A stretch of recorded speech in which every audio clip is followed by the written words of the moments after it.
Okay, so I think I'll go over the textbook first, but I think it's a little repetitious. Um, it's it's the textbook chapter on basically the mind, and I honestly think that Van der Kolk described it a little better, uh, you know, but it's still okay. Um, And I even this textbook begins to talk about the concepts of connecting the body and the brain in a relational environment. And you know, so they just kind of rephrase some of these concepts.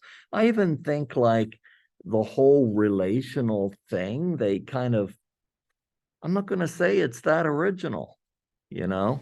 Uh, but hey, everybody wants their own theory, so there you go. Um, I think I think one of the things that they did bring up was basically going back to Bowlby and Ainsworth and attachment theory. And I think that's pretty important when we're talking about trauma. Um, and maybe they'll just bring it up in a later section of the Body Keeps the Score. But I just kind of want to share some of my experiences with the concept of attachment and attachment disorders. And so I worked, for many years with kids who were abused and experienced trauma. One of the things that both of the books talk about, last time they talked about inaccurate diagnoses in women who had PTSD and trauma. Um, and so they were misdiagnosed. And after readdressing it, it was usually PTSD because of trauma. It's the same for kids. Kids would come to me with, so I had a private practice, and then later they hired me as a consulting therapist for a children and youth agency in a small town nearby. And I would get so many kids that were misdiagnosed. And, they were usually misdiagnosed. So there's trends in diagnosis. And those trends in diagnosis, it's not just a matter of popularity. It's also a matter of kind of what drugs have been developed. And so, for instance, and I used to teach the DSM course, but I always prefaced what I say with just because I say some diagnosis is overdiagnosed, if you have that diagnosis, I'm not disqualifying it. If you have ADHD or ADD or bipolar or anxiety or depression, I'm not saying your diagnosis is inaccurate. I'm not saying you shouldn't be medicated. I'm just saying overdiagnosis doesn't mean that your diagnosis is inaccurate. With that being said, with that qualification, uh, so you'll notice if you look back over diagnosis history, you'll notice that it parallels um, the creation of drug treatments, pharmaceutical treatments. So, for example, um, the original diagnosis of bipolar with the treatment of lithium was fairly accurate, but lithium was the very first treatment for bipolar, and it was the only treatment. And it seemed to work, even though it normally burns out a person's thyroid after many, many years. But later, as they began to develop other medications, ADHD and later ADD,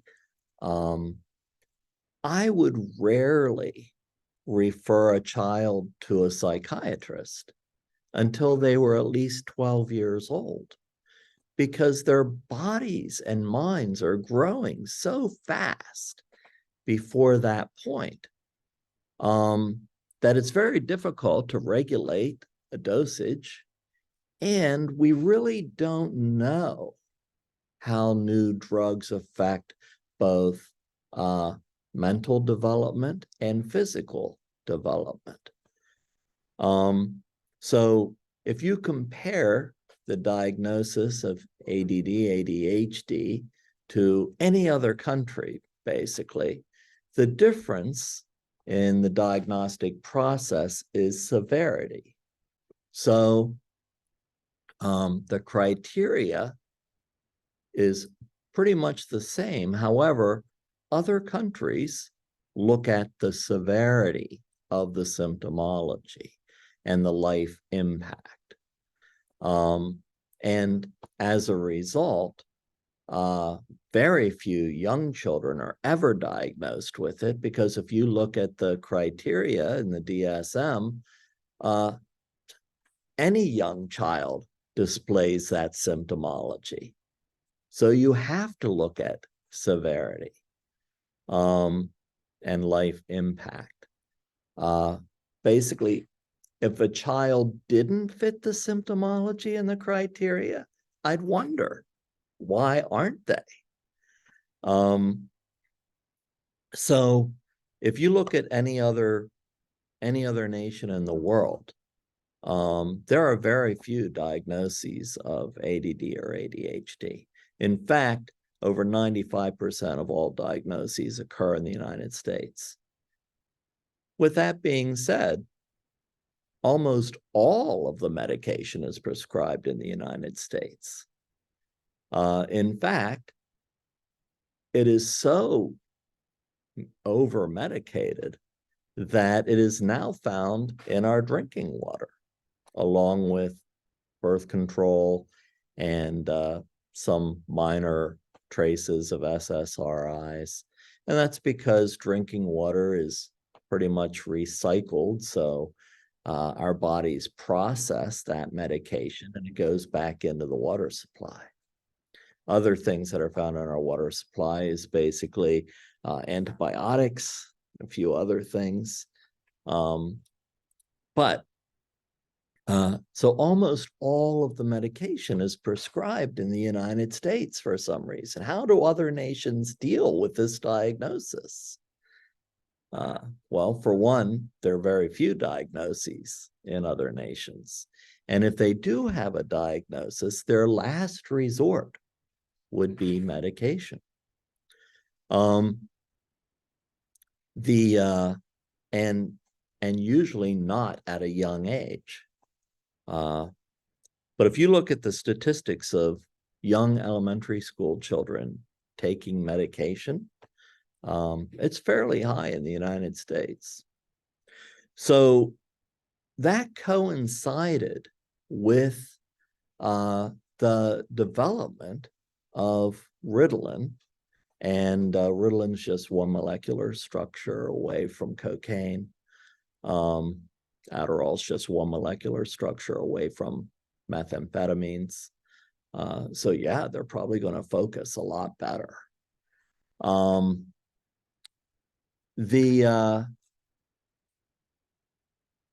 And I have diagnosed children with ADHD. I've diagnosed 2 in 30 years. And I did not recommend medication for them. However, the next thing that happened was that they they developed drugs to treat bipolar. And one psychiatrist wrote a journal article that said, well, they looked at a lot of young people, and they seemed to fit the criteria of bipolar rather than ADHD. And if you look at the criteria, it could be.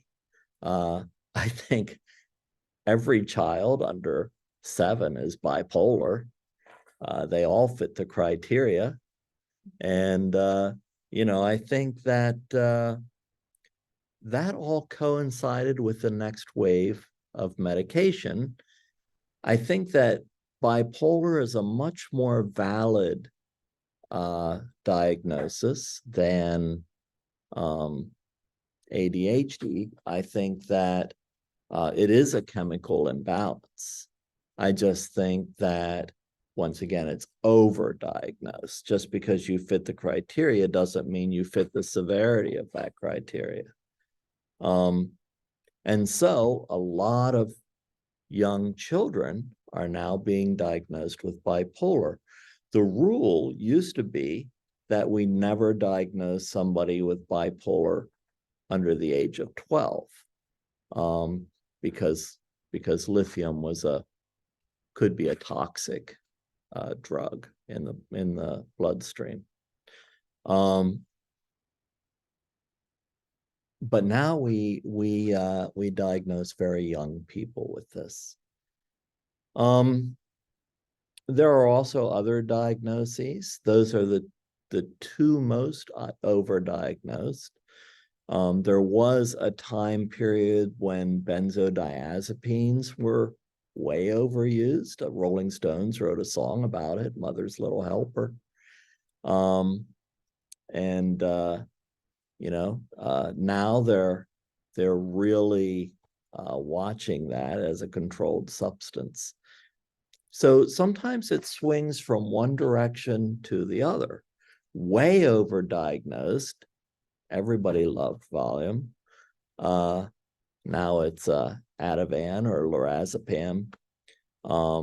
But once they notice the addictive qualities of it, now it's very difficult to get a prescription for that. So the problem now is there are people who need that and they can't get a prescription for it. It's just like pain medication. They notice the addictive qualities of pain medication, anything that is an opioid derivative. And yet, now because of the opioid epidemic, people who really need pain medication have a very difficult time getting it. So it went from overdiagnosis and addiction to underdiagnosis. And most people, if it was, they call it a controlled substance, if it actually was monitored, most people could avoid addiction. The interesting thing is, if we look at acetaminophen, it kills more people than all of the illegal drugs combined. Tylenol's in everything. So the reason I kind of gave you this little soapbox on medication is because most children with trauma, a large number, are misdiagnosed. And just like women were misdiagnosed. And many times, they are acting out and they're either seen with ADD, ADHD, or, other conduct type disorders. Sometimes they're diagnosed with bipolar, because those are the most common diagnoses. And many times, unless COIS documents the trauma, then they're often misdiagnosed. I would say at least 25% of the children that were referred to me were misdiagnosed, maybe more.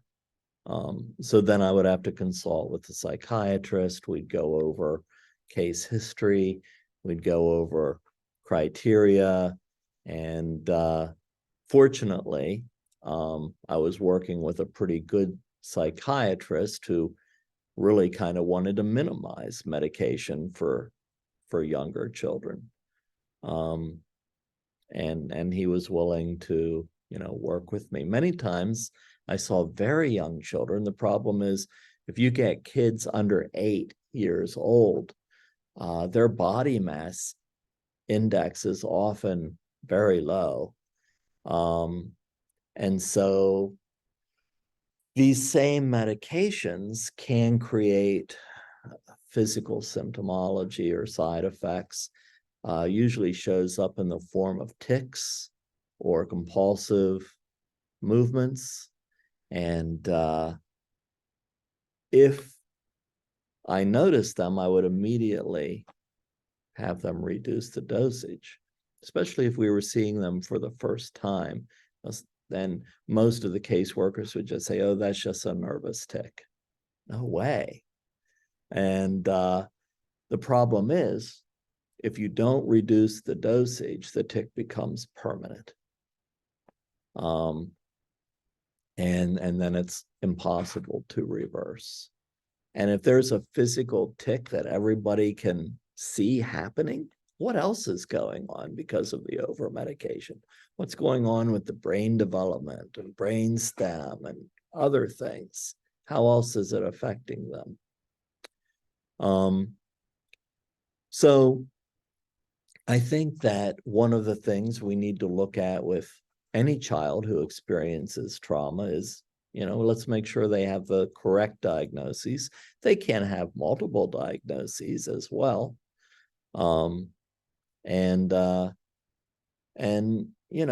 Medication is kind of a last resort, for kids under 12. The other thing is, so what got me started on this was that, we're talking about Bowlby and attachment disorder. So I would get these kids, we would go over the diagnosis. I would realize that most of their symptomology is a result of trauma. We'd re-diagnose them with PTSD and maybe something else, if it's appropriate. But there was many times a number of children who had diagnoses like some kind of personality disorder, or I don't think you should diagnose a young person with borderline either. I mean, I think they need to be at least over 12 to diagnose that, because these diagnoses stick with people, So I usually tried to minimize any personality disorder that I saw in a younger person. Unfortunately, one of the results of abuse and neglect in young people is reactive attachment disorder, RAD, R-A-D. And so I think that, like they gave the example of a child whose parents were drug addicts, and not only did he experience neglect, but also abuse. And many times,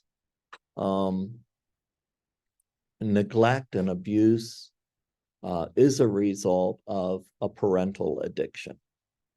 It could be anything from alcohol to, heroin. And I think, if you look at like Erikson's stages of development, the very first stage is trust versus mistrust. And that goes right along with Bowlby's theory of attachment and relationship. So if you think about it this way, if you think about Erikson's concept of trust and Bowlby's concept of attachment, you put those two things together. If a child does not build trust or an attachment before the age of 3, it's very difficult for them to do that at a later age. Because, we're talking about dendrite connections and, the way neurons fire and everything like that. If they don't make that cognitive pathway that says, hey, people can be trustworthy, it's very difficult. So most of these personality disorders, I personally believe, start out as some form of reactive attachment disorder because the concept of never getting through that first Ericksonian stage of building trust with other people, of experiencing love. So let's talk about this concept of trust because it relates directly to the types of relationships that both books talk about in this week's chapters. So for young children, if they experience trauma and neglect and are not able to build trust, and they have reactive attachment disorder, then I think that plays out in a number of different ways. The first thing they learn is that they cannot trust other people to provide Maslow's basic needs, food, survival, shelter, let alone love, belonging. I think that, so then they cognitively map that and they say, well, I can't depend on them to provide these things. I can only depend on myself. And I'm going to do whatever it takes to get those basic needs met. One of the clients we read about in one of the books, they found him going through garbage cans trying to feed his little sister. And that may seem extreme, but I've had many clients, in that same position. And, so as a result of this mistrust, a lot of things happen down the road. It's an inability to trust anybody or to form a loving relationship, because in any loving relationship, whether it's like a partner, like a significant other, or a friend, or a parent, or a foster parent, or an adoptive parent, in order to love, you must first trust. And in order to trust, we have to allow ourselves to become vulnerable. And when I say become vulnerable, it means that I have to take the risk of being rejected in order to love and trust. And that's really difficult for somebody who's experienced early trauma and abuse. It also happens with adults who have not experienced trauma and abuse. Let's say it's kind of rare that people fall in love with their first date and live until the rest of their lives with that person. It happens. It's great. It's wonderful. But usually throughout people's relationships end for a variety of reasons. And either we end them or the other person ends them, or it's mutual. And what happens is we go through this emotional period where, hey, we really trusted this person. We thought this was going to be a great relationship. And now I'm feeling all kinds of emotions. And, you know, I don't want to feel that way. So I'm going to build a barrier. I'm going to build this wall. And we talk about this a little bit in skills when we talk about getting to deeper emotions. But if I build that emotional wall, it protects me. But so, you know, I'm not going to experience all those negative emotions in relationships. So it protects me, but it also creates a barrier. If I have an emotional wall, I can no longer fully trust people because I'm not allowing myself to become vulnerable. I have all these protections built up around me. So if we can't fully take a risk and become vulnerable and fully trust somebody else, put our emotions out there, then we can never fully love. And we can never fully receive love.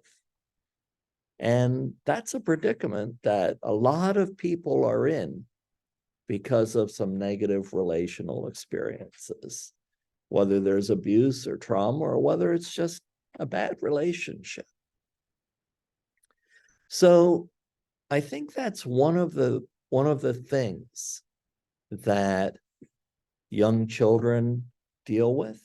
And to some level, everybody deals with that. And we shut ourselves off and protect ourselves emotionally. But even though it serves one purpose, it blocks us from a more positive experience. So we really do have to take a risk if we're ever going to experience trust and love and a full relationship. A lot of times, so the text uses this term, a lot of times, if children are brought up with this negative experience of adults in their lives, then they create negative relational images. They don't learn how to have a positive, loving, and trusting relationship because they've only experienced negative relationships. So that understanding of how to have a positive, trusting relationship, they've never learned that. And so just to close this loop, yes, I did end up working with all these kids with this issue. However, I probably would have referred them if I had not planned on staying with them as a therapist for an extended period of time. And the reason is, if they're placed into foster care or something like that, they'll begin to let down those barriers. And that's a scarier thing if they have a good foster care parents, or if they're, you know, placed in a family that would adopt them eventually. They want to experience trust and love and everything else. So they take down those barriers a little bit, allow themselves to love and trust a little bit. And then they think, wait, they're going to be just like everybody else. They're going to reject me. And then they're going to make them prove that they're not going to reject them. So they act out and do something crazy. And then the foster parent says, I can't take this. And then they put them back with the agency. So they do reject them, which reinforces the reactive attachment disorder. See, I knew it would happen. I shouldn't have let myself even become a little vulnerable. I'm going to build that wall again, and I'm going to make it even higher. And next time, I'm not going to allow myself to feel anything. So that's the cycle with a lot of children. And even adults who haven't experienced trauma and abuse, you know, they're like, okay, I'm going to try another relationship. gonna let down my barriers a little bit, and it doesn't work out. So it's even harder in the next relationship. So let's see. So they talk about van der Kolk quite a bit. They reference them quite a bit in the book. One of the things I don't think I mentioned last week was mirror neurons. And there's kind of like two different levels of things going on here. One is the way these neurons fire in the brain, and the other is our actions as a result of that neuron firing. And so you all know, like a neuron throws out dendrites that kind of look like a tree with all these different branches. And there are other neurons with other dendrites all over our brain. And as a neuron fires, the chemical electrical surge goes up the dendrite, and it finds its way and it makes connections with other dendrites. And so if it does that enough times, then it becomes a neural pathway. So if we're learning a language, that's why we have to make flashcards and practice saying a foreign word a number of times. And the more times we practice it, the more times the neuron and dendrite makes those electrochemical connections, and eventually it becomes a neural pathway. Because our brains are creating so many neurons and dendrite connections at a very young age, that's why it's much easier to learn a language before the age of 5. It can be very confusing if a child lives in a bilingual household and they mix two languages. Like in one sentence, they'll use one part of it will be one language and another part of the sentence will be another language. That adds linguistic confusion. However, if one grandparents if the grandparents only speak one language and the parents speak another language, or they only speak one language in school, and when they're outside of the house and they speak another language in the house, then it creates one linguistical pathway for things like grammar and things like that, but it creates multiple pathways and it's able to separate the two languages. So when we think about it that way, so we got these neurons and the mirror neurons, basically, they had this accidental discovery when a group of researchers noticed that the same neuron activated when a monkey ate a peanut. It was also activated when the monkey watched a researcher eat a peanut. So I think that's pretty interesting. So Bandura would call that reciprocal learning. Or could be reciprocal, could be vicarious, maybe a mixture of the two.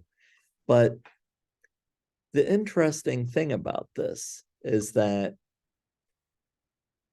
if we didn't have mirror neurons, it would be difficult to have empathy, because if somebody else was feeling a certain way and we observed them, maybe we observed another child fall down and skin their knee, and they cried and experienced pain, and the mirror neurons would mimic that feeling to some degree. We can't experience it fully because it didn't happen to us physically. But, it leads not only to mirroring feelings, but to empathy. And if they're firing right, we could take this to another level. So not only do we imagine the feelings that another individual is experiencing when something happens, but you'll notice that if you have a good friend and you're talking with them and you're really present for one another, you'll end up sitting the same way. You might end up doing this or whatever your friend is doing, or they might be mirroring you. But you know, if you're in a session with a client, if they begin mirroring you, you're building trust and they at least feel comfortable in the session. There's a little trick you can do. If you want the client to feel more comfortable, you can intentionally mirror them with body language. And that actually has the reverse effect of helping them to feel comfortable, because unconsciously they're thinking, oh, they're mirroring me and they must understand what I'm saying to some degree. They must have some empathy. Their mirror neurons are firing. The counselor gets it. All of this is unconscious, you know. But if you want to make somebody feel more comfortable, mirror what they're doing.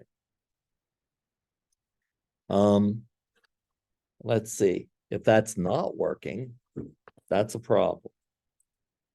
So, you know, it's difficult to have a feeling relationship if those neurons aren't firing.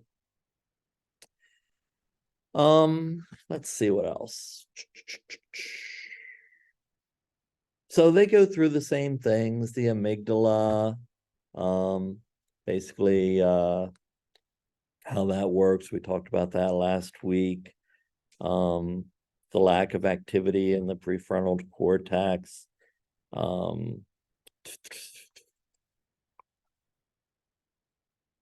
So something that this chapter talked about, that the Body Keeps Score didn't talk about on the last chapter, but they did talk about it in our readings this week. They both get into the vagus nerve. And you know, I think that there's a lot of new theories about this, that it may not only regulate our physical emotional system, but it's connected to a lot of things in our body. And it can affect us positively or negatively, like in our digestive system.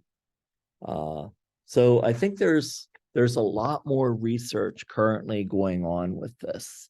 For a lot of symptomology where medical doctors can't figure out what's wrong with people, like fibromyalgia and a few other things, different type of digestive system ailments.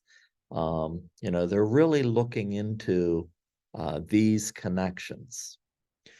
Another thing that it talks about is basically what they call neuroception. And, you know, it's kind of how people read cues. So especially facial expressions, but any type of body language. And a lot of times people learn how to read these cues basically from birth on. You know, if you have a loving parent and, you know, they're looking at you with love and, you know, you're mimicking what their facial expression is, eventually you're going to make those emotional cognitive connections. And you're going to be able to read people's body language as cues. They say at least 50% of communication is communicated through body language, and 50% of that body language is communicated through our facial expressions. One interesting study noticed that marginalized groups of individuals, minorities or people who have been experiencing prejudice or bias, rely much more heavily on physical cues, because a lot of times what people say to them might be politically correct, but they don't mean it. So they rely a lot more on their physical cues. So I had this friend, and she lived in Belmar, right next to Asbury Park. This was a long time ago. But she had a very nice life growing up. Everything was great. It wasn't perfect, but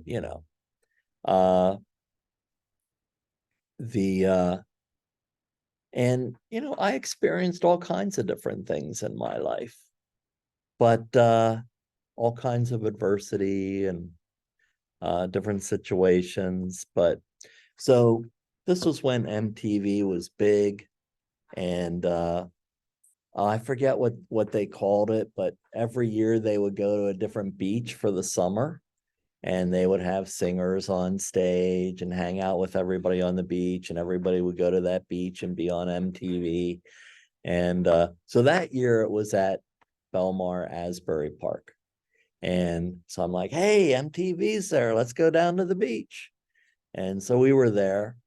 And after about an hour, I noticed, I was like, she's like, what are you looking at? And I'm like, I'm looking at like the crowd and everybody's expressions. And I'm like, we need to leave now. And she's like, no, I want to stay. I want to stay. I'm like, no, let's leave. We'll watch the rest at home. And so we went back to her parents' house and we turned on MTV. 30 minutes later, that's when the riots happened at Asbury Park and MTV. And she's like, how'd you know that was going to happen? I'm like, how didn't you? So, yeah, I think people's life experiences help us read different cues. And perhaps I was a little more hyper vigilant. I don't know. Let's see. Another thing with most of the medication that people use, it treats symptomology. So even if the medication's doing what it's supposed to do, so let's say, people are experiencing anxiety and things like that as a result of trauma, and they're on an SSRI or an SNRI, and it raises serotonin and dopamine levels. But what that's doing, it's really treating symptomology. It's never treating the root core of the causation or of this. And sometimes, if they're on like other types of medications, it even deadens things a little more. All right. Well, I went on a few tangents there for an hour, but hey. Yeah,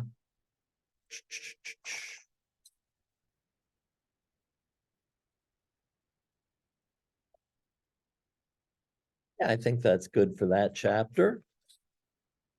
The other chapter, we skipped to chapter 8.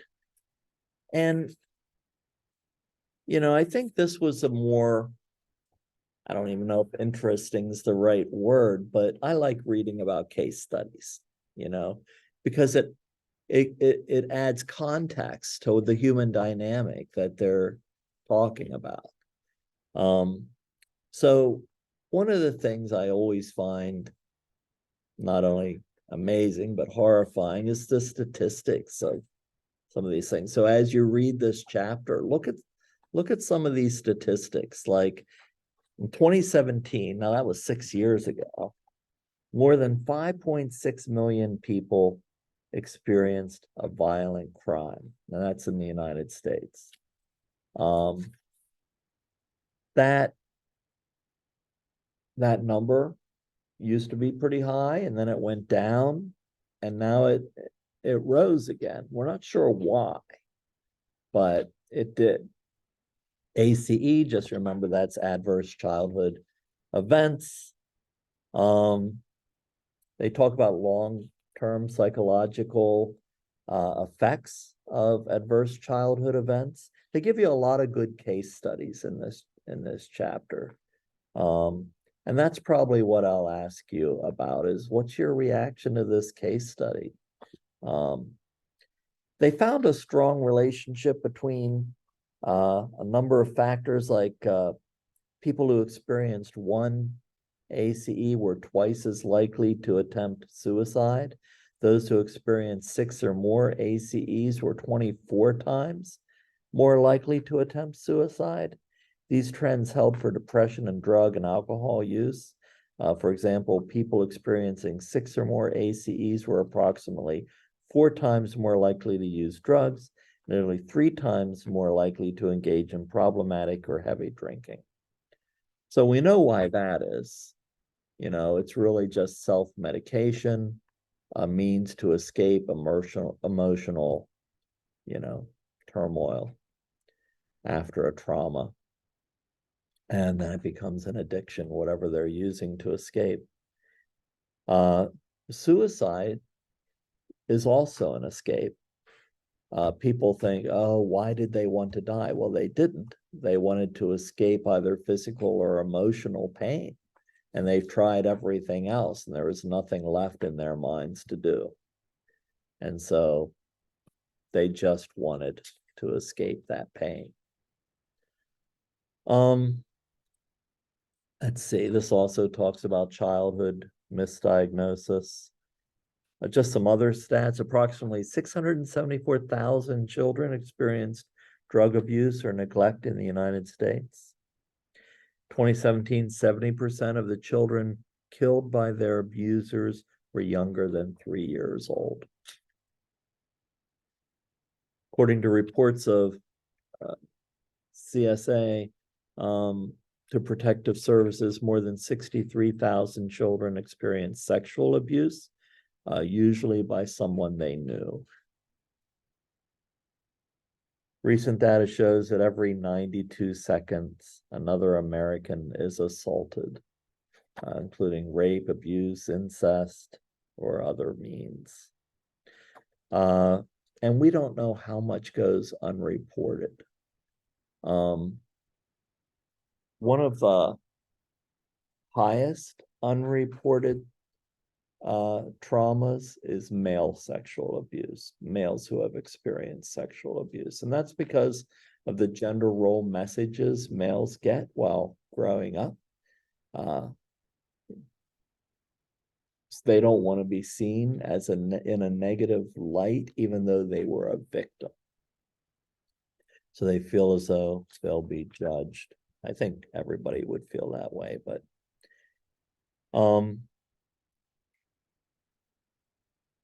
the other reason that there's a culture, they talk about rape culture. It's a culture of all kinds of abuse and trauma, including rape. But many times, people don't want to testify because it's a re-traumatization of that experience. It's also often a negation of the trauma they experienced by other lawyers. So that combination, and they know what's going to happen. And they want to avoid that. Let's see. They mention briefly some therapies, child-parent psychotherapy, attachment, self-regulation, and competency model, and intergenerational trauma treatment models. When we start talking about treatment, I'm just going to share with you then, how I worked with kids, adults, teens, in various ways for this. But all right, Any questions on these two chapters? Any comments, any reactions? All right, I can hear about them in your discussion boards, and I will read them then. We're going to take a 15-minute break, come back at 20 after 8, and then we'll talk about The Body Keeps the Score.